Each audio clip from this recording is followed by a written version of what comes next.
कहीं कोई कमियां नहीं थी, लेकिन जैसे जैसे इस सृष्टि में विभिन्न युग बीतते गए, सतयुग, त्रेता, द्वापर और कलयुग का चक्र चल रहा है, तो जैसे जैसे यह कालचक्र आगे की ओर बढ़ता गया, वैसे वैसे आत्माओं के अंदर गिरावट आती गई। इसलिए गीता में भगवान कहते हैं कि सतयुग और त्रेता युग है ब्रह्मा का दिन, द्वापर युग और कलयुग है ब्रह्मा की रात। भगवान कहते हैं जब इस संसार में ब्रह्मा की रात छा जाती है, तब भगवान को अव्यक्त से भी व्यक्त होना पड़ता है, भगवान को भी अवतरित होना पड़ता है विश्व परिवर्तन का कार्य करने के लिए। तो परमात्मा इस वर्ल्ड ड्रामा का, इस सृष्टि चक्र का डायरेक्टर है, और यह संसार उस डायरेक्टर की बहुत सुंदर रचना है। गाते भी हैं कि जिसकी रचना इतनी सुंदर, वो कितना सुंदर होगा। नाम तुम्हारा तारणहारा, कब तेरा दर्शन होगा। परमात्मा की रचना इतनी सुंदर है, तो परमात्मा कितना सुंदर होगा। उस दुनिया में कोई त्रुटि नहीं थी, वहां किसी भी प्रकार का दुख मनुष्य के जीवन में नहीं था। यह भारत सोने की चिड़िया कहलाता था। आज भी हम गाते हैं कि जहां डाल डाल पर सोने की चिड़िया करती है बसेरा, वो भारत देश है मेरा। ये भारत देश की महिमा है। जैसे ही ये भारत देश दिखाया गया कि सोने की चिड़िया कहलाता है, तो वास्तव में ये सोने की चिड़िया भारत था। आज भले ही वो लोहे की चिड़िया बन गया, लोहा भी क्या, आज तो प्लास्टिक बन गया। इतनी प्लास्टिक की भी कीमत बढ़ती जा रही है। तो आपने सुना कि जैसे ही यशोदा मैया के यहाँ फिर श्री कृष्ण का आगमन हुआ, मैया ने श्री कृष्ण के आगमन की खुशी में फिर गोपियों को हीरा मोतियां लुटाना शुरू किया, हीरे मोती लुटाने शुरू कर दिए। जिस गोपी ने जो मांगा, मैया ने खुश होकर वह चीज उसे दे दी, सोचा नहीं। यह किस बात का प्रतीक है? आप किसी के घर जाएं और जो चीज आपको अच्छी लग जाए, आप जो भी मांग लें, वो बिना सोचे समझे आपको दे दे, तो आप क्या कहेंगे? भैया सब कुछ भरपूर है, बहुत बड़ा दिल है, जो मांगा वो मिल गया। तो ये प्रतीक ही दिखाता है कि सतयुग में संपूर्ण परिपक्वता थी, किसी भी चीज की वहां कोई कमी नहीं थी। हीरे मोतियां लुटाना, आज अगर कहा जाए अभी आपसे कि हीरे मोती लुटाइए, तो शायद अभी पैसे के सिक्के भी नहीं लुटा पाए, रुपए भी ना लुटा पाए, हीरे मोती लुटाना तो बड़ी दूर की बात है।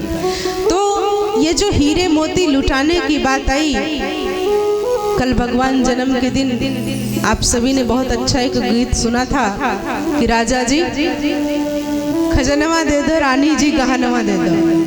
कहने का भावार्थ है कि उस समय संपूर्णता थी, परिपक्वता थी, किसी भी चीज की कमी नहीं थी। और परमात्मा ने वही दुनिया बनाई थी। भारत सोने की चिड़िया था, और आज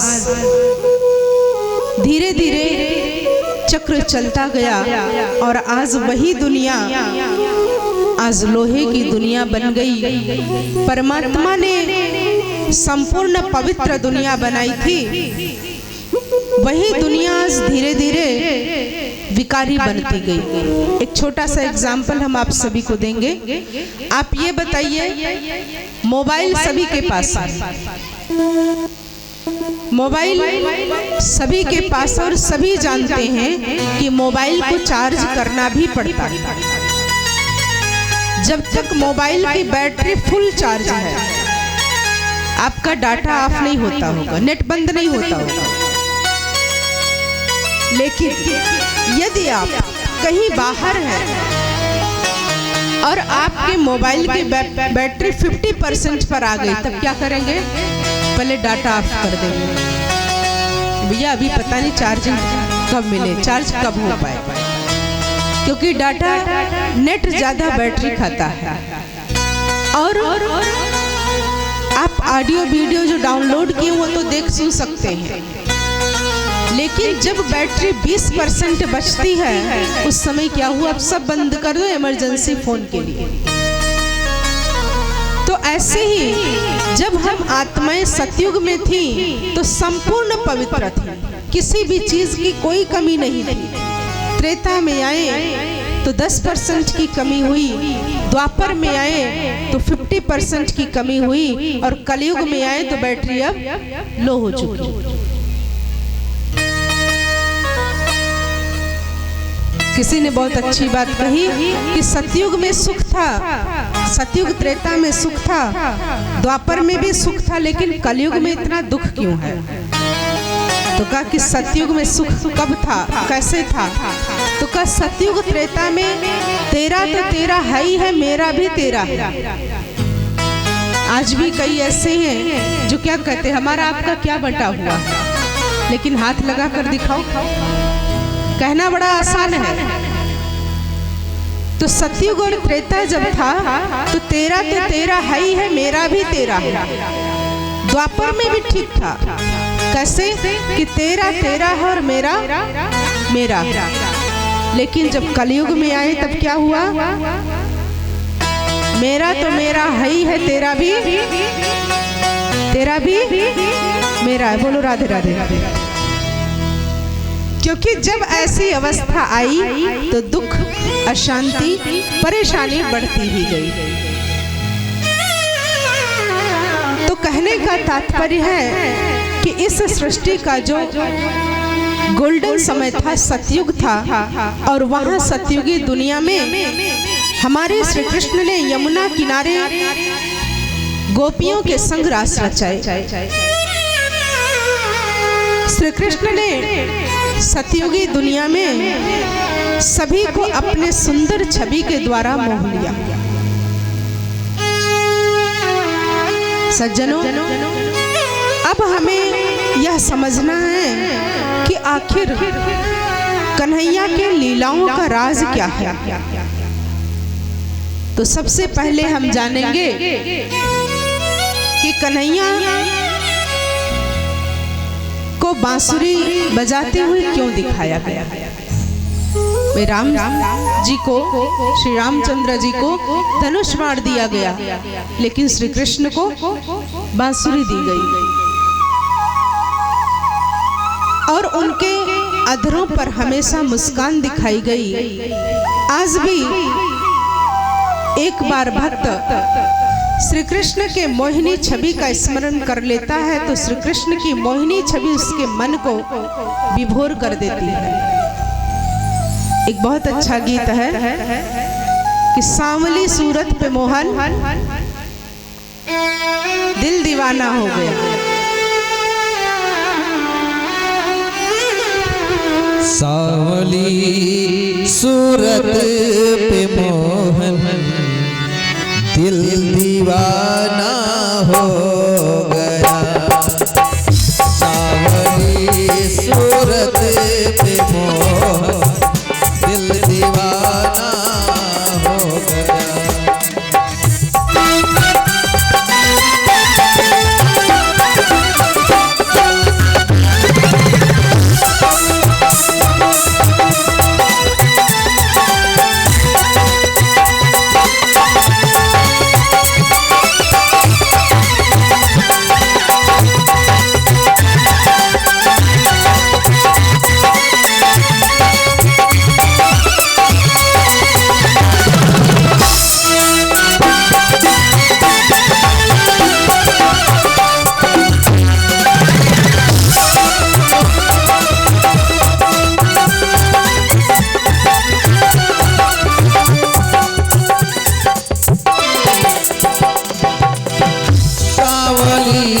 सूरत पे मोहन दिल दीवाना हो गया। सावली सूरत पे मोहन दिल दीवाना हो गया। सावली सूरत पे मोहन, सावली सूरत पे मोहन दिल दीवाना। ये बहुत ही प्यारा गीत है। समय थोड़ा कम है इसलिए आपको ये पूरी गीत नहीं सुनाई गई है। आप सर्च करके पूरा गीत सुन सकते हैं कि सांवली सूरत पे मोहन दिल दीवाना हो गया। तो अब जो सांवला है वो सुंदर कैसे हो सकता है? श्याम सुंदर कहा गया, बड़ी अच्छी बात आती है। तो ये बातें अभी आगे क्लियर होंगी आपकी। तो सबसे पहले उनके अधरों पर हमेशा मुस्कान दिखाई गई। आज भी यदि भक्त एक बार उस मोहिनी छवि को देख लेता है, स्मरण कर लेता है, तो वो छवि भी उन्हें भाव विभोर कर देती है। यहाँ तक कि हमारे शास्त्रों में तो वर्णन भी किया गया है कि हमारे कन्हैया काले हैं। आज दुनिया में भी बड़ा ये रिवाज चलता है, काले हैं तो क्या हुआ, हमारे कन्हैया क्या है, दिल वाले। तो कई बार उनके इस यथार्थ नाम का रहस्य भी अलग अलग लोगों ने अलग अलग ढंग से विवेचन करने का प्रयास किया है कि उनको श्याम सुंदर क्यों कहा गया। कईयों ने कहा कि उनको श्याम सुंदर इसलिए कहा गया कि भल उनका रंग श्याम है, उसके बावजूद भी उनकी छवि इतनी मोहिनी है कि हर भक्त उन पर फिदा होने के लिए तैयार है। परंतु हर लीला के पीछे, हर नामकरण के पीछे एक आध्यात्मिक रहस्य छिपा हुआ है। तो सबसे पहले हम जानेंगे कि श्री कृष्ण को बांसुरी बजाते हुए क्यों दिखाया गया। वास्तव में सतयुगी दुनिया में श्री कृष्ण ने सुख चैन की बंसी बजाई। श्री कृष्ण ने अपनी मुरली के तान द्वारा हर एक के मन को आनंदित कर दिया। मुरली शब्द जो है तो 3 अक्षर से मिलकर बना हुआ है, मु, रा और ली। वैसे तो 5 अक्षर हैं, लेकिन जो मुख्य है वो 3 अक्षर हैं। माँ शब्द जो है वह मधुरता का प्रतीक है। तो भगवान हमको सिखाते हैं कि अगर हम सभी को श्री कृष्ण की दुनिया में चलना है तो सबसे पहले हमारे जीवन में यह विशेषता चाहिए, क्या कि हमारी वाणी में मधुरता होनी चाहिए। श्री कृष्ण की दुनिया में चलने के लिए हमारी योग्यता, हमारी वाणी में मधुरता होनी चाहिए। हमारी वाणी औरों को सुख देने वाली है। आज आप देखिए कि इस वाणी के लिए भी क्या कहा गया है। ये वाणी ऐसी है कि तख्त पर भी बिठा सकती है और यही वाणी तख्ते पर भी चढ़ा सकती है। वाणी के लिए तो गायन है ना। भगवान ने इस जीवा को 32 पहरेदार दिए। बहुत अच्छी बात कही गई कि थोड़ा सा भी इधर उधर होती है तो तुरंत दांत काट देते हैं। इस जिह्वा में कोई हड्डी तो नहीं है, लेकिन इसमें इतनी ताकत है कि दूसरों की हड्डियां तोड़वा सकती है। जीभ में है किसी की हड्डी, लेकिन ये चाहे तो दूसरों की हड्डियां तोड़वा सकती है। तो कहने का भावार्थ है कि वाणी में मधुरता होगी तो लोग आपकी बातों को बड़े प्यार से सुनेंगे। हमारे यहाँ एक बहुत अच्छा स्लोगन लिखा जाता है, कम बोलो, धीरे बोलो और मीठा बोलो। कि जो जितना ज्यादा बोलता है उसे कोई सुनता नहीं, वो क्या कहता है, दिन भर बोलता रहता है। इसलिए आवश्यकता भरे ही बोले। आप लोग भी कहते होंगे कि जहाँ एक से काम चल जाए वहाँ 4 खर्चा करने की क्या जरूरत है। तो धन की ही बात नहीं है, समय की भी बात है, एनर्जी की भी बात है। तो इसलिए ज्ञान सिखाता है कि वाणी औरों को सुख देने वाली हो, वाणी औरों को खुशी प्रदान करने वाली हो। और जब भी आप आपस में एक दूसरे से मिलते हैं तो मुस्कुराइए। क्यों क्यों क्यों मुस्कुराना जरूरी है? मुस्कुराना इसलिए जरूरी है कि जब आप किसी से मिलेंगे, मुस्कुराएंगे, तो सामने वाला आपको देखकर मुस्कुराएगा। आप लोग एक छोटी सी कहानी सुने भी होंगे कि एक गुरुजी थे, उनके 2 शिष्य थे। तो दोनों शिष्यों को गुरुजी ने 10-10 गुलाब दिए और कहे कि जो तुम्हें देखकर मुस्कुराएगा उसे 1 गुलाब तुम पकड़ा देना। अब दोनों शिष्य सुबह निकल गए गुलाब लेकर के।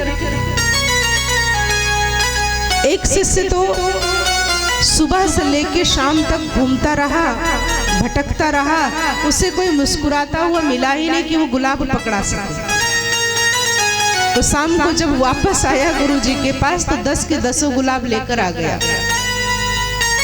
और एक जो दूसरा शिष्य था वो जैसे ही निकला आधे घंटे के अंदर ही वो वापस आ गया, क्योंकि वो जिसको भी देखता वो मुस्कुराता और उसे देखकर वो मुस्कुराता, वो गुलाब पकड़ाकर आगे चल देता। कुछ ही क्षण में सारे गुलाब उसके खत्म हो गए, तो वापस आ गया। लेकिन जो दूसरा शिष्य था, जब वो शाम को वापस आया तो गुरुजी ने दोनों शिष्यों को बुलाया, एक साथ बिठाया और जिस शिष्य के 10 गुलाब वापस आ गए थे उस शिष्य से गुरुजी ने पूछा,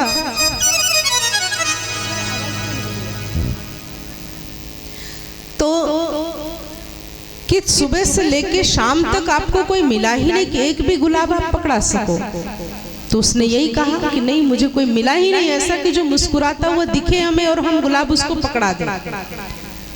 तो दूसरे से पूछा कि तुम्हारा कैसे खत्म हो गया?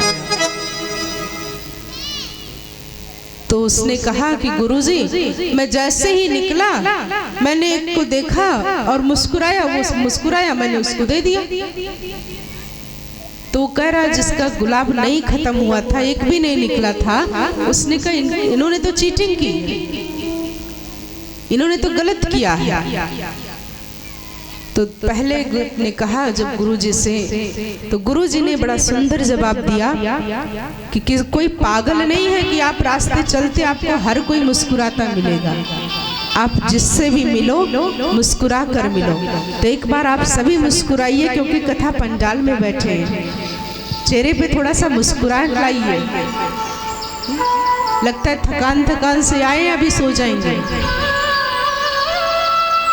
तो सोइए नहीं, क्योंकि अभी आप सभी के अंदर कुछ ही क्षण में कन्हैया आने वाले हैं और सोएंगे तो आनंद नहीं ले सकेंगे। तो माँ का जो अक्षर था, जो मधुरता का प्रतीक था। और फिर आप देखिए कि श्री कृष्ण के जीवन में हर जगह एक बैलेंस दिखाया गया है। जहाँ श्री कृष्ण को 16,108 रानियां दिखाई गई, वहीं श्री कृष्ण को महान योगी भी दिखाया गया। तो 2 पर्सनैलिटी हुई, 2 विशेषताएं हुई और दोनों का बैलेंस था। फिर आप देखिए कि श्री कृष्ण को महाभारत में अर्जुन को ज्ञान देते हुए मुख्य रूप से यही स्पष्टीकरण दिखाया गया कि हे अर्जुन, तुम योगी बनो। और योगी भी कैसे? तो कहा कर्म योगी बनो। कर्म सन्यासी की बात नहीं आई है कहीं। कर्म करते हुए भगवान को याद करना है। एक सिंधी कहावत है कि हथ कारडे दिल यार डे।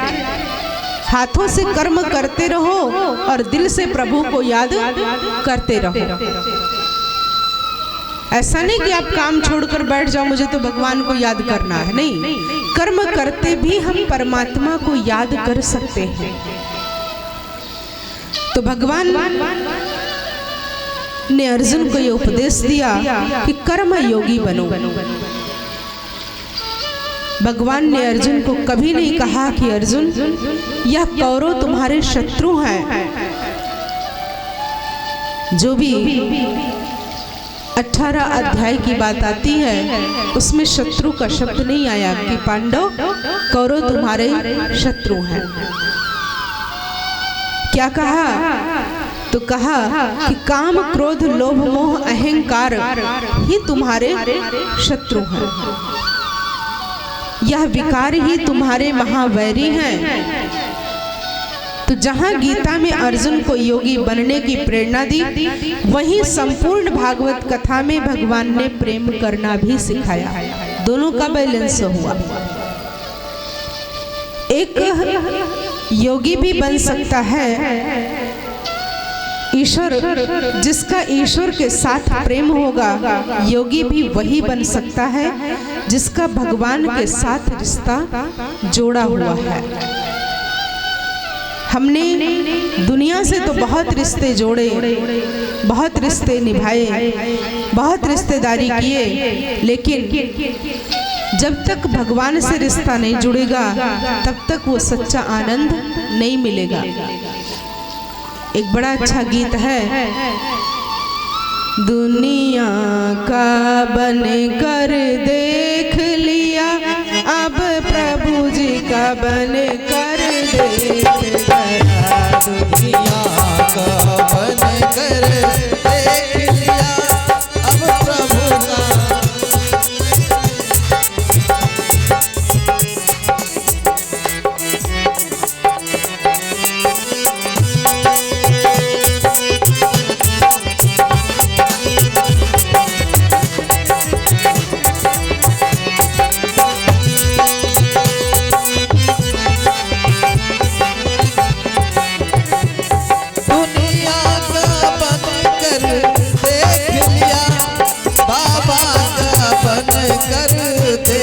जरा शिव याद में कितनी भक्ति है, शिव याद में कितनी शक्ति है, उसे याद तो करेंगे